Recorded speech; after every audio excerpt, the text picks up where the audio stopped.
What's up and welcome to a quick and easy walkthrough of Phlow. I'm just gonna jump in and do a couple quick edits so that you can see exactly the power of Phlow and what it can do for your content. I can sit here all day and tell you how great Phlow is, but you have to just see it for yourself. And so what better way to do that than a quick edit session here on this gloomy day in Venice Beach, California. So let's hop in. If I single tap it, it opens up the slide view. You can kind of go through your images by sliding. You can favorite them, you can delete them, copy and paste if you want, or just go into the editor. So this image already is really balanced, but what you have to understand is that this is a raw image, and now everything that's being done to this image to prepare it for you to edit has been done for you. So a lot has been going on behind the scenes just by opening the photo.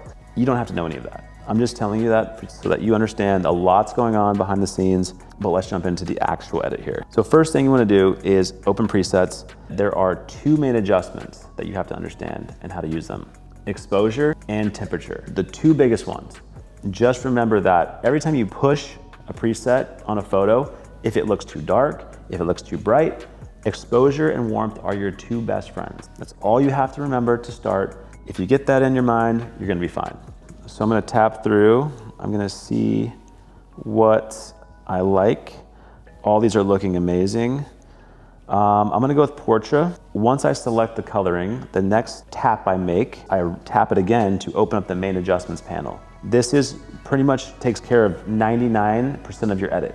This gives you easy access to exposure and temperature and a couple other tools to get you to a balanced image quickly. Now you kind of go in here and you dial in exposure to your liking.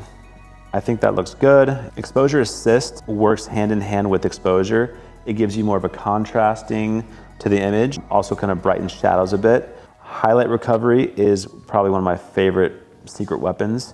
This image doesn't really need it a ton. I'll show you how it works in the next one. But temperature, I might boost it up just a little bit. So this image didn't need a whole lot. It already looked great, but that's pretty much it. I'm done. Okay, so this one is a portrait of Helen. If I double tap it, it will open in the editor. Phlow has done its thing, it's prepared the image. Now I'm gonna hit presets. I'm gonna go through a couple of the colorings. Now you can tell that she's pretty dark. Have no fear, it's okay. Understand exposure and temperature, right? We can bring this back. I'm gonna try Fuji 400H. It's a really popular film stock. I'm gonna hit it again, bring up the main adjustments panel, and now I'm going to raise exposure and bring her back. So this is looking good. I'm gonna actually boost up exposure assist just a little bit as well to kind of bring out some of that shadow detail because it's more of a light and airy look. And then if you notice the buildings in the back, they're all blown out. So I'm going to move highlight recovery down to the right, and you see the buildings. It's really pulling that data back. Now this is a fine-tuned tool, so you don't want to go all the way here. That doesn't look right. You kind of want to dial it in to right about there. So now we have the buildings in focus, nice highlight roll-off. It's that simple to kind of work with each tool, and they all work kind of in conjunction as a team, before and after. I love it. Okay, here's one of Helen in Positano. This is a good example of water and basically highlighted areas. So already Phlow has done an incredible job of preserving all of the detail in this wave, but let's go ahead and start editing it. You know what, for this one, I'm gonna go with Ektar. Ektar is a very saturated, punchy look from Kodak.